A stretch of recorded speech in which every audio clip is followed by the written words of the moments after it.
I'm a big fan of momentum in general. And my question is, when I feel that I'm building positive momentum and I'm feeling great and excited and clear about what I want, and then something comes along, unwanted, that happens, and I think to myself, what the hell? I didn't attract that. Why, when I'm feeling so good and so great, is it possible for me to attract something so unwanted? So are you saying that you think that you simultaneously have two different momentums going? In other words, momentum about wanted and momentum about unwanted? Is that possible? Well, let's talk about it, because when you focus upon something, you gain momentum. So do you believe that you hold your focus specifically on wanted things, or do you move about a bit in terms of subjects?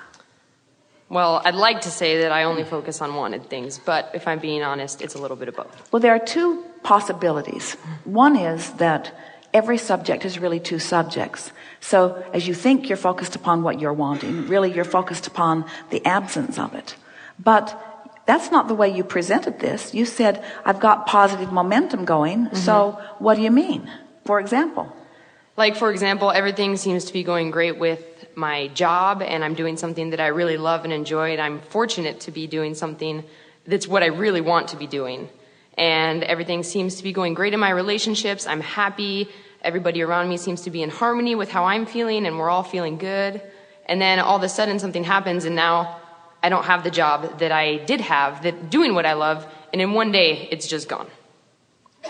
So the question that we have to you is, with the going of the job, does the momentum have to go too? This is the crucial question.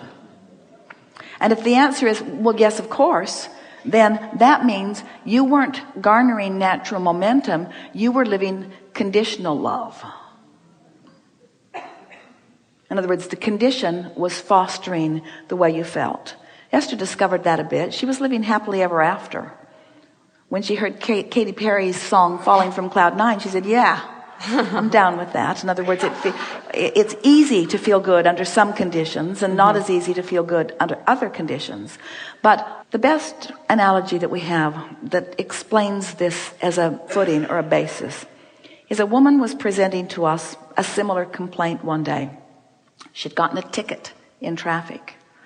And she couldn't understand why that would happen to her, because she was flying high when it happened. In fact, she said, I was listening to one of your recordings. Just sticking it to us. And we said, well, what was the ticket for? And she said, for not wearing a seatbelt. And we said, well, how do you feel about that? And she said, I think wearing seatbelts betrays my freedom. I don't think anybody has the right to tell me whether to wear a seatbelt or not. And we said, well, do you usually wear it? No.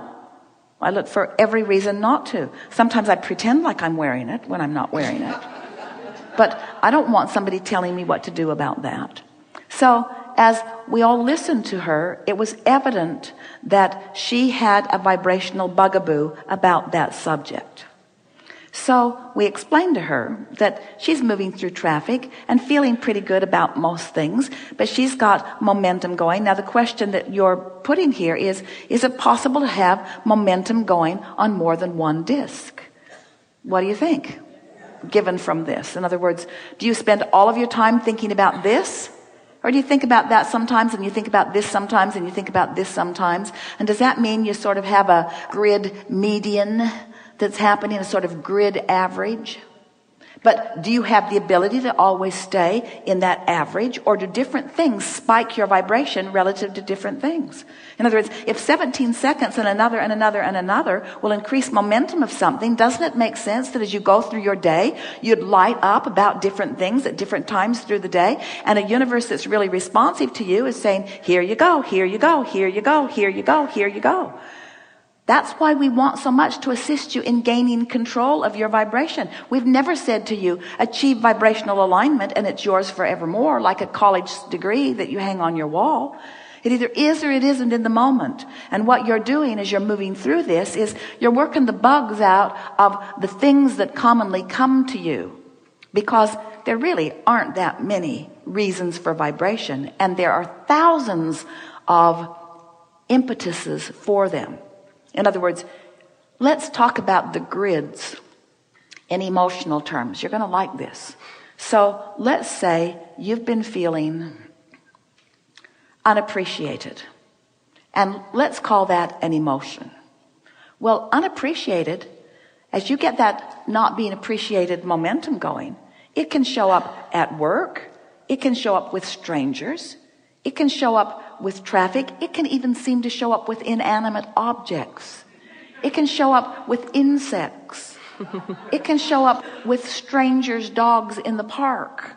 In other words, that general feeling of being unappreciated. Now, you got there by exposure to all those experiences, but since your vibration's where you last left it, then you could have a vibration going on, not even realize that you've got it going on, and law of attraction saying, see, here's a manifestation that matches that feeling. See, here's another manifestation that matches that feeling.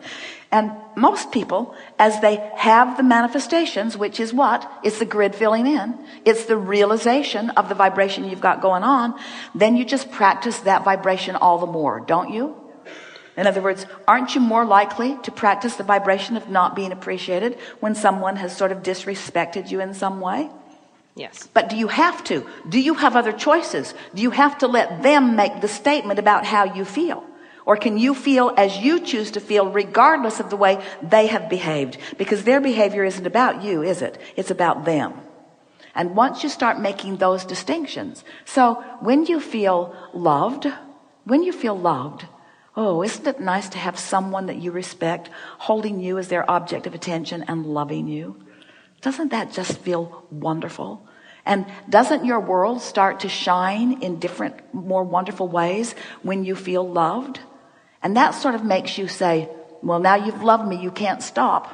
Because I like what's erupted from being loved, and I'm sort of dependent upon your gaze for how I feel. And you know, I've got a lot invested now, because since you love me, my life got better in this way, and this way, and this way, and this way, and this way. So I need some vows from you. I need some promises from you. That no matter what, no matter how rotten I am, no matter how undisciplined I am, no matter how not in the vortex I am, that you will love me anyway. And the wise person would say, what? Don't ask me for unconditional love. I'll love you when I'm hooked in with love, and I probably won't when I'm not. And if you're dependent upon me being hooked up, you're in trouble. Because I can't control myself yet. This is all new to me. This is all new to me. And yet you want to make other people responsible for how you feel, don't you? So now let's think about these discs that we have fashioned. Do you like the idea of them? And let's give them emotional titles. So there's love and appreciation grid, and there's disrespected grid, and there's overwhelmment grid, and there's anger grid, and there's depression grid. In other words, it doesn't matter how you got there. If that's what you've got going on, life's going to reflect those things back to you. You just have to ask the question, do I have to stay with my previously chosen momentum? That's the question. Do I have to stay with my previously chosen momentum, or can I lay new pipes?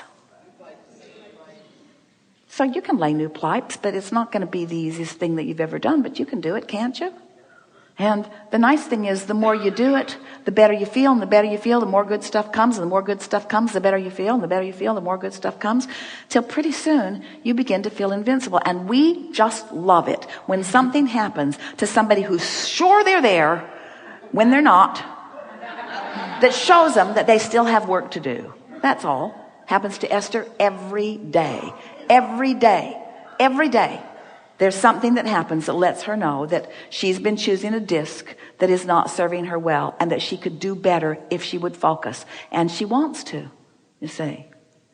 Oh, it's so fun to be a deliberate creator. And it's not fun going where you're told to. So I guess I just am wondering that when I think I'm up here, and clearly I'm not. Well, we've been saying there's two ways to know. Mm-hmm. One is by how you feel. Mm-hmm. So if you're not paying attention, then the other way is when it manifests. So when it manifests, gets your attention, doesn't it? So what's your response to that attention? Do you say, law of attraction's all screwed up? Do you say, not my fault, something's really wrong? Or do you say, good information. I thought I was in a different place than I am. This is really good information. I'm going to shore up that. I'm going to start making more statements. That's what affirmations are about. Affirming who you are and what you want. That's what that does. When you speak about it, Esther was with friends the other day. They went to a place that they have all sort of been talking about. And it was an orgy of positive statements for hours. For hours. Not a dip in the conversation all day long. Anyone who was listening in would have thought they've had lobotomies and they've been programmed. Because they seemed ill-equipped to face any sort of reality. They found positive aspects in everything. And the aspects that surrounded them said, if you like this about me, then try this on. And then they all commented about that too. Then something else would happen. And someone would say, wait. I need the attention of everyone here. You might be missing this good thing that's happened. Did you see that? Did you see that happened? I didn't think you saw that thing that happened, but we wanted you in on that thing that happened. And did you hear what she said? Did you hear what she said? You had another conversation going on over there, so you missed that, but you need to get back in on this, because none of us want any of us to miss anything that's going on here that feels really, really good, because we're flying high. And why miss anything under those conditions, you see? And what the universe yields to you under those conditions is just never-ending good stuff. Never-ending good stuff. Will you maintain it forevermore? No. And when you don't, what happens? Do you say, I need to hang around with you guys to feel like that? Well, you don't. There's plenty of guys to hang around with that feel like that. And the universe is going to bring you more and more and more and more and more and more and more, because you are the common denominator. You are the vibrational equivalent. You are the chooser of your vibration. You are the chooser of the disc. You are the creator of momentum. You are the maintainer of momentum. You are the realizer of momentum. You are the appreciator of momentum. You are the acknowledger of momentum. Nothing's going to ever come out of the oblivious to you again. You know too much. Emotion tells you everything. Emotion tells you everything. So now you're in a position where you don't want to, you broke my momentum. I was feeling so good, and then you broke my momentum. All that means is I didn't really have the momentum going that I thought I had going. I hit a bump and came to a complete stop. Esther used to love driving that big bus. Nothing stopped that. She loved getting on the freeway. Everybody just got out of her way. She'd look in the rearview mirror and the seas would just part. Everybody was moving over. Nobody wanted to take a chance of being run over. And that's what you want to do. You want to get your momentum going so fast that everybody that's not up to speed just gets out of your way.